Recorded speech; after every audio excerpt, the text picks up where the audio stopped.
औरत का वह कौन सा अंग है जिसे हर रात पुरुष को बेशर्म होकर दबाने और चूसने से अचानक से अपार धन की प्राप्ति होने लगती है। तो मित्रों, मनुष्य औरत का वह कौन सा अंग दबाकर और चूसकर अमीर बन जाते हैं। और मित्रों, जो भी मनुष्य औरत का यह अंग दबाता या चूसता है, उसके घर में सदा मां लक्ष्मी का वास रहता है। यह भी समझ सकते हैं कि उसके घर में मां लक्ष्मी कैद हो जाती है। और तो और मित्रों, महालक्ष्मी की कृपा आप सभी पर सदैव बनी रहती है। तो मित्रों, आज की इस वीडियो में आप सभी को एक बहुत ही पावन कथा सुनाने वाले हैं। और ऐसी कथा के माध्यम से आप सभी लोगों को पता चल जाएगा कि औरत का वह कौन सा अंग है जिसे पुरुष को हर रात दबाने या चूसने से अपार धन की प्राप्ति होती है। तो मित्रों, हर एक पुरुष को अपनी अपनी स्त्रियों की यह अंग दबाना या चूसना चाहिए। तो मित्रों, मेरा आप सभी से यही आग्रह है कि इस वीडियो को शुरू से लेकर अंत तक जरूर देखना, क्योंकि मित्रों, आधी अधूरी जानकारी विष के समान होती है। इसलिए मित्रों, आप सभी वीडियो को बीच में ना छोड़ें। तो मित्रों, कथा को आगे जानने से पहले वीडियो को लाइक करें और साथ ही हमारे YouTube चैनल को सब्सक्राइब कर लीजिए और बेल नोटिफिकेशन को ऑल पर सेलेक्ट कर दीजिए और कमेंट बॉक्स में जाकर जय मां लक्ष्मी जरूर कमेंट करें। तो मित्रों, आइए कथा को जानते हैं। मित्रों, एक बार की बात है, भगवान शिव कैलाश पर्वत पर विराजमान थे। तभी वहां पर अंतरिक्ष मार्ग से होते हुए गरुड़ महाराज वहां पर पधारते हैं और भगवान शिव को प्रणाम करते हुए कहते हैं, हे देवों के देव महादेव, आप मेरा प्रणाम स्वीकार करें। तब भगवान शिव गरुड़ महाराज को आशीर्वाद देते हुए कहते हैं, हे गरुड़ महाराज, आज आप कई महीनों बाद किस प्रयोजन से यहाँ पर पधारे हो और तुम मुझे किसी विषय में चिंतन करते हुए प्रतीत हो रहे हो। तब गरुड़ महाराज जी कहते हैं, हे प्रभु, आपने तो मुझे बता दिया था कि औरत की कौन सी 3 चीजें देखने से भयंकर गरीबी आती है, परंतु हे प्रभु, आज मेरे मन में 2 प्रश्नों ने फिर से जन्म लिया है, जिसकी वजह से मेरा मन किसी भी कार्य में नहीं लग रहा है। तब भगवान शिव जी कहते हैं, हे गरुड़ महाराज, आप अपने प्रश्न पूछिए, मैं आपके सभी प्रश्नों के उत्तर देने के लिए तैयार हूँ। तब गरुड़ देव कहते हैं, हे प्रभु, औरत के वह कौन से अंग है जिसे दबाने और चूसने से अपार धन की प्राप्ति होती है। गरुड़ देव जी का यह प्रश्न सुनकर भगवान शिव जी कहते हैं, हे गरुड़ महाराज, आज आपने समस्त मानव जाति के लिए यह प्रश्न पूछा है। और आगे भगवान शिव जी कहते हैं, हे गरुड़ देव, मैं इस प्रश्न का उत्तर एक कथा के माध्यम से तुमको बताऊंगा। तो हे गरुड़ महाराज, आप इस कथा को पूरे ध्यान से और कथा को अंत तक सुनना। और जो भी पुरुष एक कथा को सुनने के बाद स्त्रियों के यह अंग दबाता या चूसता है, वह कभी भी गरीब नहीं रहता है और उसके घर में सदैव माता लक्ष्मी वास करती है। तब गरुड़ देव कहते हैं, हे प्रभु, आप मुझे वह कथा सुनाइए। मैं उस कथा को शुरू से लेकर अंत तक सुनूंगा और समस्त मानव जाति में इन प्रश्नों का उत्तर विस्तारित करूंगा। भगवान शिव कथा को आगे बताते हुए कहते हैं, हे गरुड़ देव, एक बार की बात है, मध्य प्रदेश के एक छोटे से गांव में रामानंद नाम का एक व्यक्ति रहता था। उसकी एक पत्नी थी जिसका नाम नंदिनी था। नंदिनी देखने में बहुत ही ज्यादा सुंदर थी और वह अपनी पति से बहुत ही ज्यादा घृणा करती थी। इसी कारण रामानंद अपनी पत्नी से बहुत ही ज्यादा परेशान था, क्योंकि उसकी पत्नी बात बात पर हमेशा उसे ताना मारा करती थी, तुम्हारे पास है ही क्या, घर में खाने तक को कुछ नहीं है। दोस्तों, उसके घर में बिल्कुल कंगाली छा गई थी, एक भी रुपया नहीं था और उसके घर में खाने के लिए अन्न का एक दाना तक नहीं था। दोस्तों, एक तो घर में खाने के लिए खाना नहीं था, ऊपर से पत्नी का ताना सुन सुनकर वह बहुत परेशान हो गया था। रामानंद को बिल्कुल भी समझ नहीं आ रहा था कि मैं क्या करूं। इसी परेशानी में धीरे धीरे दिन व्यतीत हो रहे थे। फिर एक दिन की बात है, जब वह अपने घर से जंगल होते हुए एक सुनसान रास्ते पर निकल गया। वह रास्ता बहुत ही ज्यादा सुनसान था। उस रास्ते पर दूर दूर तक कोई नजर नहीं आ रहा था। उसको पेड़ पौधों के अलावा न कोई पशु, न ही कोई पंछी नजर आ रही थी। वह चलते ही जा रहा था। तभी उसको जंगल के भीतर एक आश्रम दिखाई देता है। वह उस आश्रम के पास जाता है तो वह सोचता है कि यहाँ दूर दूर तक न कोई पशु, न कोई पंछी, न ही कोई मनुष्य दिखाई दे रहा है, तो यह आश्रम कहाँ से आ गया। तभी उसकी नजर एक साधु पर तपस्या करते हुए दिखाई दिए। आगे भगवान शिव जी कहते हैं, हे गरुण महाराज। फिर रामानंद उस साधु के पास जाकर बैठ गया। जब साधु ने अपना तप खत्म किया तो रामानंद उनके सामने जोर जोर से रोने लगा।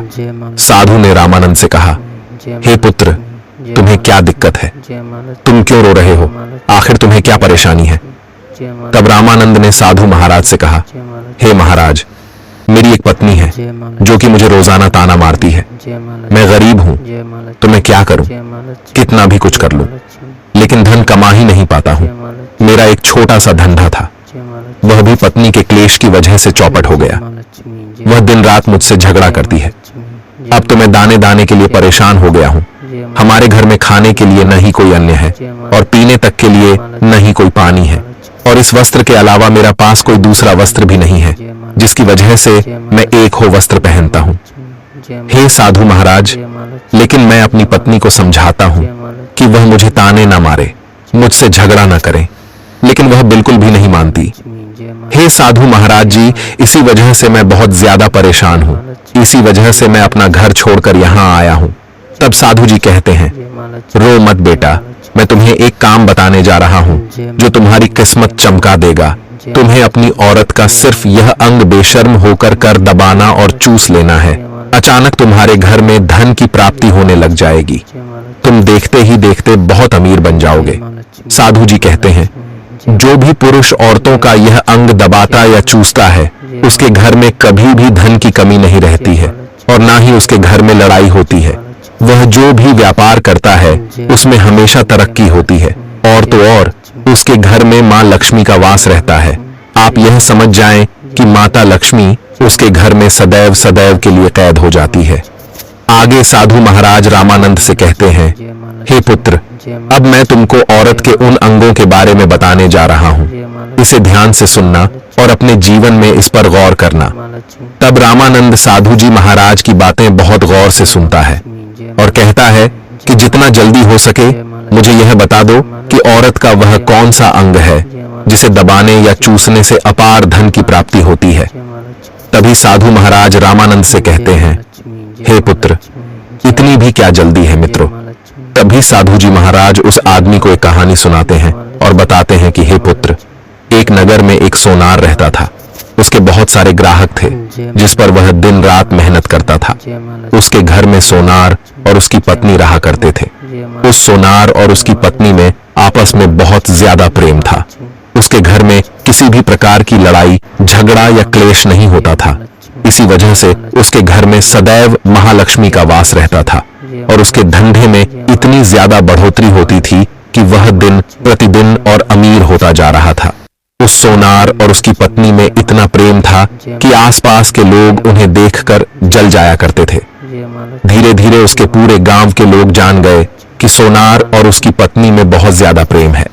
धीरे धीरे यह बात उस नगर के राजा तक पहुंच गई। दोस्तों, सोनार और उसकी पत्नी की बात जब राजा के पास पहुंचती है तो राजा भी उसके प्रेम की काफी ज्यादा तारीफ करते हैं। वह सभी से बताते हैं कि हमारे नगर में एक सोनार और उसकी पत्नी रहते हैं जिनमें कभी भी लड़ाई झगड़े नहीं होते हैं। उन दोनों में आपस में इतना प्रेम है कि मैंने ऐसा अपनी जिंदगी में कभी भी नहीं देखा। एक बार की बात है, राजा पूरे नगर में ढिंढोरा पिटवा देता है कि इस नगर में जितने भी लोग हैं वह सभी अपने घर में घी का दिया जलाएंगे। राजा की पत्नी पूछती है कि आप ऐसा क्यों कर रहे हैं, सबके घर में घी का दिया क्यों जलवा रहे हैं। राजा अपनी पत्नी की बात सुनकर कहते हैं, दीपक प्रेम की निशानी होता है। जिसके घर में घी का दीपक जलता है उसके घर में सदैव प्रेम बना रहता है और उसी घर में सदैव माता लक्ष्मी वास करती है। और मैं चाहता हूं कि जो प्रेम सोनार और उसकी पत्नी के घर में है वह हमारे पूरे नगर में रह रहे पति पत्नी के बीच हो। इसीलिए मैं हर घर में दीपक जलवाना चाहता हूं। दोस्तों, राजा के सैनिक जाते हैं और हर जगह नगर में दुग्गी और ढिंढोरा पीट देते हैं और कहते हैं, सभी नगरवासियों को न्याय सूचित किया जाता है कि सभी लोगों, महाराज का आदेश है कि सभी लोग अपने अपने घरों में घी के दीपक जलाएं और सभी के घरों में रात भर घी का दीपक जलना चाहिए। दोस्तों, राजा की बात मानकर सभी नगरवासी अपने अपने घरों में घी के दीपक जला देते हैं, लेकिन जैसे ही आधी रात होती है सभी के घर के दीपक बुझ जाते हैं, लेकिन सोनार के घर का दीपक वैसे ही जलता रहता है। दोस्तों, दीपक हमेशा सोनार की पत्नी जलाती थी। सोनार की पत्नी अपने पति से प्रेम तो करती थी, परंतु उसका प्यार दिखावे मात्र का था। उस सोनार की पत्नी हमेशा माता लक्ष्मी की पूजा किया करती थी, लेकिन उस सोनार की पत्नी सोनार की बात नहीं मानती थी। वह हमेशा अपनी मनमानी करती थी। उसका जो भी मन करता था वही काम करती थी। लेकिन सोनार को इस बात से कोई भी दिक्कत नहीं होती थी, क्योंकि सोनार बहुत समझदार था। सोनार सोचता था, यदि मैं अपनी पत्नी को रोक टोक करूंगा तो घर में बेवजह ही लड़ाई झगड़ा होंगे। कई चीजें सोनार इस वजह से अनदेखा करता था कि उसके घर में प्रेम बना रहे।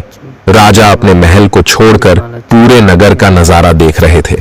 उन्होंने देखा कि सारे नगर में किसी के घर में दीपक नहीं जल रहा है, लेकिन सोनार के घर में दीपक जल रहा है।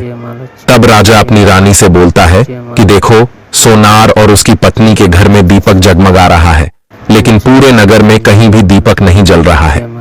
इसी से पता लगता है कि सोनार और उसकी पत्नी में कितना प्रेम है। तब राजा की पत्नी राजा से बोलती है कि जो सोनार और उसकी पत्नी में प्रेम है वह किसान की पत्नी की वजह से है, और इसी वजह से उसके घर में इतना ज्यादा प्रेम है। दोस्तों, जब राजा रानी की बात सुनता है तो कहता है, नहीं, तुम्हारा सोचना गलत है। जो प्रेम सोनार और उसकी पत्नी के बीच में है वह उसकी पत्नी की वजह से नहीं है, बल्कि वह सोनार की वजह से है। रानी कहती है कि सोनार की पत्नी बहुत ज्यादा समझदार है, आपका सोचना गलत है, और यही वजह है जो कि उनके घर में कभी भी लड़ाई झगड़ा नहीं होता है।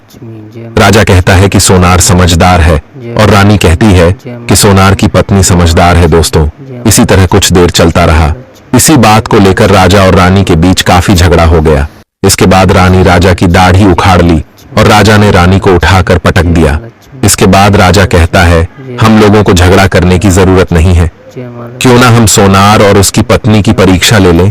सारा दूध का दूध और पानी का पानी हो जाएगा। लड़ाई करने के बाद इस बात पर राजा और रानी दोनों सहमत हो गए और दोनों की परीक्षा लेने के लिए तैयार हो जाते हैं। तब राजा अपने महल में जाता है और एक युवा सैनिक को बुलाता है और युवा सैनिक से बोलता है कि तुम सोनार के पास जाओ और जो जो प्रश्न मैं तुमसे बोल रहा हूं वह तुम सोनार को बोल देना। वह युवा सैनिक बोलता है, ठीक है महाराज। वह सैनिक राजा की बात सुनकर सोनार के पास जाता है। उस समय सोनार की पत्नी खेतों में गई थी, लेकिन सोनार की कुछ तबीयत ठीक नहीं थी। इस वजह से वह आज के दिन व्यापार करने नहीं गया था। इस समय वह सैनिक सोनार के घर पहुंच जाता है और सोनार से कहता है, मैं राज दरबार से आया हूं, राजा साहब ने मुझे भेजा है। दोस्तों, सोनार कहता है, बताइए मैं आपकी क्या सेवा कर सकता हूं। आप बैठ जाइए, मैं आपके लिए पानी लेकर आता हूं। तभी वह युवा सैनिक बोलता है कि नहीं, तुम कुछ भी मत लाओ, मैं राजा का सैनिक हूं, बस आपके पास राजा का समाचार लेकर आया हूं। तब किसान कहता है, ठीक है, आप मुझे बताओ, राजा साहब ने मेरे लिए क्या समाचार भेजा है। सैनिक कहता है, सोनार जी, राजा साहब ने यह बोला है कि यदि तुम अपनी पत्नी को छोड़ देते हो तो राजा जी आपको बहुत सारे हीरे जवाहरात और साथ में तुम्हारे जमीन से 2 गुना ज्यादा जमीन राजा जी आपको गिफ्ट में देंगे। इसके अलावा राजमहल का आधा हिस्सा भी आपको दिया जाए। लेकिन जो सोनार ने जवाब दिया वह सुनने लायक है। सोनार ने कहा, राजा जी अपना पूरा राजमहल मुझे क्यों ना दे दे, लेकिन मैं अपनी पत्नी को नहीं छोड़ूंगा। जाओ और अपने राजा से कह दो। सोनार ने ऐसा कहा है। सैनिक जाता है और राजा को सारी बातें बताता है। इस समय रानी वहां पर सैनिक की बात सुन रही थी। सुनने के बाद रानी ने कहा, आपने सोनार की तो परीक्षा ले ली, लेकिन किसान की पत्नी की परीक्षा नहीं ली है। इस तरह से हम कैसे पता कर सकते हैं कि कौन समझदार है। इसके बाद रानी ने कहा कि अब मैं भी सोनार की पत्नी की परीक्षा लेना चाहती हूँ। जब दोनों की परीक्षा हो जाएगी तभी पता चलेगा कि कौन समझदार है। फिर रानी ने भी एक युवा सैनिक बुलाया और कहा कि मेरी बात सोनार की पत्नी को बोलना और याद रखना। ये बात तभी बताना जब सोनार वहां पर ना हो। सैनिक ने पूछा कि रानी क्या बात बतानी है, वह तो बताओ। तो रानी ने सैनिक को सारी बात बता दी। सैनिक सोनार के घर जाता है और उसके घर में आवाज लगाता है तो उसके घर से सोनार की पत्नी निकल कर आती है और कहती है, बताओ क्या हुआ, क्यों ढिंडोरा पीट रहे हो। तो सैनिक ने कहा कि राजमहल से आया हूं, मुझे रानी ने भेजा है। सोनार की पत्नी ने कहा, बताओ किस लिए आए हो। तब सैनिक ने कहा, रानी ने बोला है, यदि तुम अपने पति सोनार को मार देती हो तो आपको बहुत सारे हीरे जवाहरात रानी आपको देंगी और साथ में राजमहल का आधा हिस्सा भी आपको मिलेगा। इसके अलावा जितनी भी आपकी जमीन है वह तो आपकी रहेगी, लेकिन उसकी 2 गुना जमीन भी रानी आपको देगी। यह बात सुनकर सोनार की पत्नी तैयार हो जाती है। कहती है, ठीक है, यदि मुझे रानी साहिबा देंगी तो मुझे मंजूर है, मैं अपने पति को मार दूंगी। तब सैनिक पूछता है कि रानी को कैसे पता चलेगा कि आपने अपने पति को मार दिया है। तभी सोनार की पत्नी बोलती है, मेरे घर में जो दीपक जल रहा है जब मैं सोनार को मार दूंगी तो उसे बुझा दूंगी, तभी आपको पता चल जाएगा कि मैंने सोनार को मार दिया है। अब सैनिक सोनार की पत्नी की बात सुनकर राजमहल जाता है और रानी को सारी बात बताता है। सोनार की पत्नी की बात सुनकर रानी बहुत अचंभित हो जाती है। राजा और रानी को स्त्री जात से नफरत होने लगती है।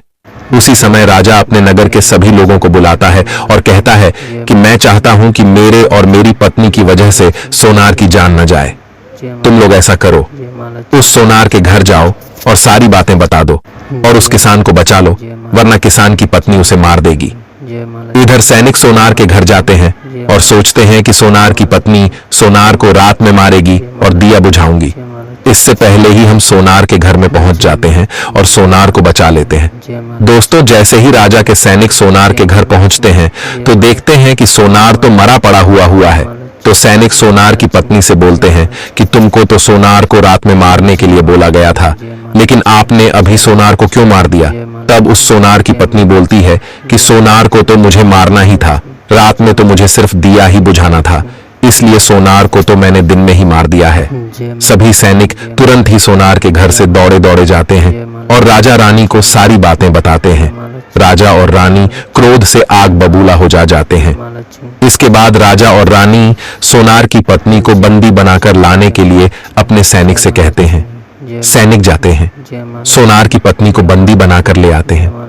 राजा सोनार की पत्नी से पूछता है, ऐसा तुमने क्यों किया? तुम लालची औरत हो, तुम्हें पैसों से प्यार है।